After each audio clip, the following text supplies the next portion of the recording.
नमस्कार, मैं कशिश और स्वागत है आपका मेरे खास प्रोग्राम में। इस मुद्दे में बात करें हम यहाँ पर मेयर पद को लेकर। देखा जाए तो उत्तर प्रदेश की सियासत लगातार गर्माती हुई नजर आ रही है। मुलायम सिंह यादव का निधन हुआ 10 अक्टूबर को और उसके बाद साफ तौर पे देखा गया कि किस तरीके से यहाँ पर मैनपुरी, खतौली और रामपुर चुनावों की बात होने लग गई। मैनपुरी की बात हो रही थी पहले, लेकिन उसके बाद जब आजम खान की विधायकी रद्द हो गई तो बात की गई रामपुर की, और खतौली में तो उपचुनाव था ही। तो यहाँ पर ये चुनाव हुए और चुनावों की सरगर्मी भी लगातार बढ़ती हुई नजर आई थी। सोचा जा रहा था कौन जीतेगा कौन नहीं। एक जगह यहाँ पर आसिम रजा वर्सेस आकाश सक्सेना थे, तो दूसरी जगह यहाँ पर रघुराज सिंह शाक्या वर्सेस डिंपल यादव थे। अब डिंपल यादव जीत गई वहां पर मैनपुरी में और आकाश सक्सेना भारी बहुमत से जीत गए रामपुर में। ये तो बात रही चुनाव की। एक रिकैप आपको करा दिया, लेकिन अब क्या होगा? शिवपाल सिंह यादव तो वापसी कर चुके हैं सपा में, अखिलेश का साथ दे रहे, जिम्मेदारी नहीं मिल रही। पूर्वांचल समुदाय को एक बार फिर पकड़ बनाने के लिए यहाँ पर जिम्मेदारी दी गई है शिवपाल सिंह यादव को। लेकिन आगे क्या? अब आगे ये बात कही जा रही है कि जब तक पूरा परिवार एक साथ नहीं होता तब तक यहाँ पर मुलायम सिंह यादव का सपना पूरा नहीं हो पाएगा। यानी कि ये माना जाए साफ तौर पे कि उनका कहना था कि परिवार एक साथ हो, पार्टी को मजबूती मिले, राष्ट्रीय स्तर पे पार्टी स्थापित हो, यही आखिरी इच्छाएं थी मुलायम सिंह यादव की, और इसमें से अभी कुछ भी होता नजर नहीं आ रहा। पार्टी तो धीरे धीरे करके शिवपाल मजबूत कर लेंगे, लेकिन परिवार का क्या? परिवार में जब तक सपा यहाँ पर देखा जाए अपर्णा बिष्ट यादव की वापसी नहीं होती तब तक परिवार मजबूत नहीं कहलाएगा। तो अपर्णा बिष्ट यादव की वापसी को लेकर कुछ खबरें सामने आई है। कहा जा रहा है साफ तौर पे कि मेयर पद की टिकट देने की बात की जा रही थी अपर्णा को। बीजेपी में जब से गई है लगातार जानकारी आ रही है कि बड़ी जिम्मेदारी दी गई, बड़ी खबर, बड़ा पद, ना जाने कितना कुछ, लेकिन दिया कुछ भी नहीं गया है।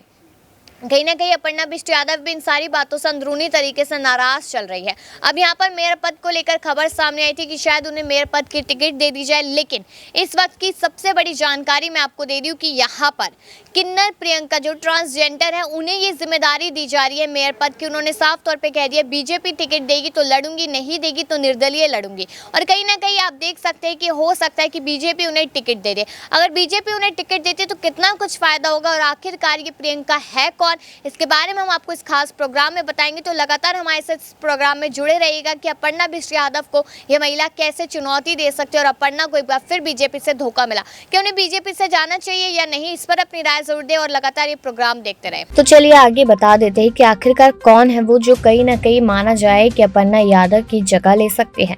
यूपी में निकाय चुनाव को लेकर लखनऊ हाई कोर्ट में सुनवाई चल रही है। ये सुनवाई ओबीसी आरक्षण से जुड़ी याचिका पर पिछले 2 दिनों से चल रही है। इसी बीच यूपी के सबसे अमीर लखनऊ नगर निगम में मेयर पद के लिए किन्नर प्रियंका ने चुनाव लड़ने का ऐलान कर दिया। ये पहली बार हो रहा है जब कोई किन्नर लखनऊ मेयर का चुनाव लड़ रही है। Priyanka miss pride of award 2021 भी रह चुकी है। वहीं पर मॉडलिंग, एक्टिंग और समाज सेवा के लिए जाने जाने वाली प्रियंका से खास बातचीत में कुछ बातें सामने आई। उन्होंने कहा कि मैंने भाजपा से टिकट मांगा था लेकिन नहीं मिला। भाजपा ने कुछ बड़े नेता अभी भी मेरे संपर्क में हैं, कई पार्टियां मुझसे संपर्क कर रही है। टिकट नहीं मिला तो मैं इंडिपेंडेंट चुनाव लड़ूंगी। मेयर का इलेक्शन लड़ने का ख्याल मन में कैसे आए, सवाल किया गया। इस सवाल का जवाब देते हुए 27 साल की प्रियंका ने कहा, मैं लखनऊ की ट्रांस एक्टिविस्ट हूँ, राजनीति में बहुत पहले से हूँ, कुछ दिन सपा में भी रही। साल 2022 के यूपी विधानसभा चुनाव से ज्यादा एक्टिव हुई हूँ। जब भी अपने घर से निकलकर रेड लाइट पर खड़े बच्चों को देखती हूँ तो दुख होता है, इसलिए मैंने फैसला किया कि मेयर का चुनाव लड़ूंगी और अपने समाज के साथ अन्य मजबूर लोगों के दुख को दूर भी करूंगी।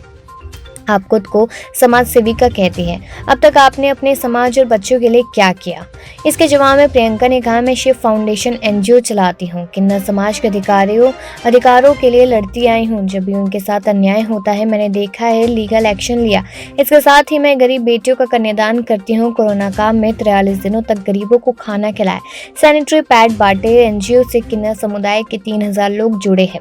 आप चुनाव जीत पाएगी? इस सवाल पर प्रियंका ने कहा, किन्नर समाज के कई नेता राजनीति और सामाजिक क्षेत्र में अहम उपलब्धि हासिल कर चुके हैं। किन्नर अखाड़ा के आचार्य महामंडलेश्वर लक्ष्मी नारायण त्रिपाठी को देख लीजिए। देश की पहली किन्नर मेयर आशा देवी को देख लीजिए। आशा साल 2001 में गोरखपुर की मेयर रह चुकी है। मध्य प्रदेश की शबनम मौसी पहली किन्नर विधायक रह चुकी है। शहडोल जिले के सोहागपुर विधानसभा में 2000 में निर्दलीय विधायक चुनी गई थी। प्रियंका ने आगे कहा, नवंबर 2021 में योगी सरकार ने यूपी की जानी मानी किन्नर सोनम को Uttar Pradesh transgender welfare board का उपाध्यक्ष बनाया था। इसके साथ ही सोनम को राज्य मंत्री का दर्जा भी दिया गया था। अजमेर की सोनम सुल्तानपुर के किन्नर आश्रम की पीठाधीश्वर है। किन्नर समाज को बराबरी का हक दिलाने के लिए लगातार लड़ती रही है। मैं भी उनके साथ रही हूँ और उनके नक्शे कदम पर चलने को तैयार हूँ।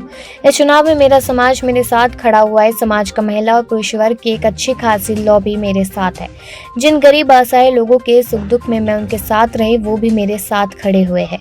तारीखों की घोषणा होते ही मैं पूरी दमखम से चुनाव प्रचार करूंगी। प्रियंका ने कहा, मैं चुनाव जीतूंगी तो शहर को साफ सुथरा रखा जाएगा।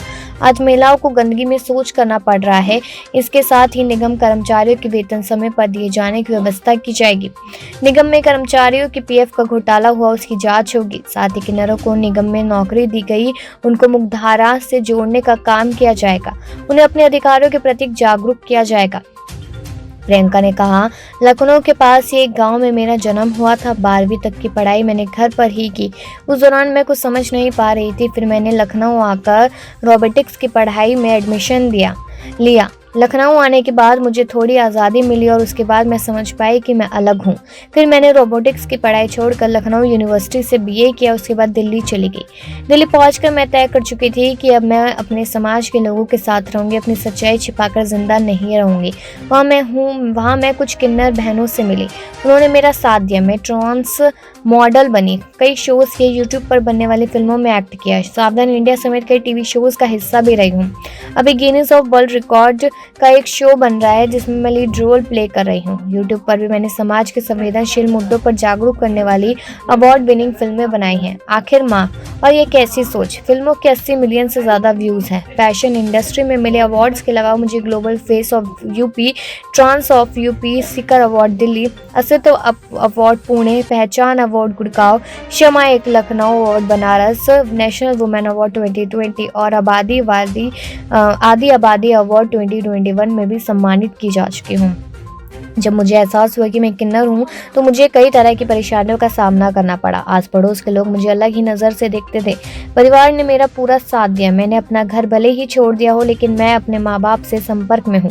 माँ मुझसे मिलने भी आती है। वो बाजार में खुलकर पूरे हक के साथ मेरा हाथ पकड़ कर चलती है।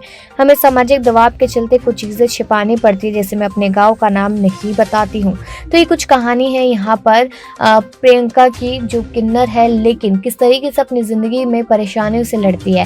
तो यहाँ पर हो सकता है कि कहीं ना कहीं लोग इनका पूरी तरीके से समर्थन करें, लोग इनका साथ देते नजर आए, लेकिन अगर इनको बीजेपी पार्टी मेयर की टिकट देती है तो हो सकता है कि बीजेपी को जीत मिल जाए। लेकिन अगर नहीं देती तो निर्दलीय लड़ेगी और फिर उसके बाद जो भी पार्टी ने अपने साथ करना चाहेगी वो देखना होगा। लेकिन बात यहाँ अपर्णा बिष्ट यादव की भी हो रही है। बात ये कही जा रही है कि अपर्णा बिष्ट यादव को क्यों कोई जिम्मेदारी यहाँ पर बीजेपी पार्टी नहीं दे रही। क्या माना जाए, बीजेपी पार्टी यहाँ पर लगातार अपर्णा यादव को सिर्फ सपने दिखाते हैं, उसके बाद सपने चकनाचूर कर देती, जिसका फायदा कहीं ना कहीं सपा उठा सकते हैं। और प्रियंका की हमने बात सुनी और कहीं ना कहीं हमने जाना कि वो सपा पार्टी में भी काफी दिनों तक रही है, लेकिन उसके बाद अब वो अलग हो चुकी है।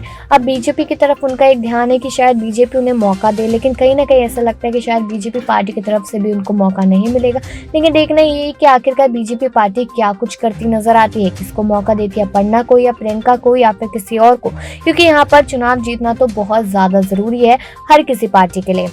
क्योंकि देखा जाए उपचुनाव तो यहाँ मैनपुरी का जीत गई थी डिम्पल यादव, लेकिन अब किसका चेहरा उतारा जाएगा अखिलेश की तरफ से ये देखना होगा, क्योंकि अखिलेश यादव को छोटे निर्दलीय दलों की जरूरत है। और अगर अभी देखा जाए तो इतना कुछ खास निर्दलीय दलों की तरफ से सपोर्ट अखिलेश यादव को नहीं मिलता नजर आ रहा है। क्योंकि ओपी राजभर की बात कर ली जाए तो बीजेपी के साथ ही गठबंधन कर लेंगे कुछ दिनों में। जिस तरीके की लगातार खबरें सामने आ रही है, राजा भैया की तरफ से कोई रिस्पॉन्स नहीं आ रहा है। और भी दल है, क्या कुछ करते देखना होगा, लेकिन इस पूरी खबर को सुन के अपनी राय जरूर दीजिएगा। और बाकी ऐसी खबरों के लिए देखते रहिए REX9 न्यूज़।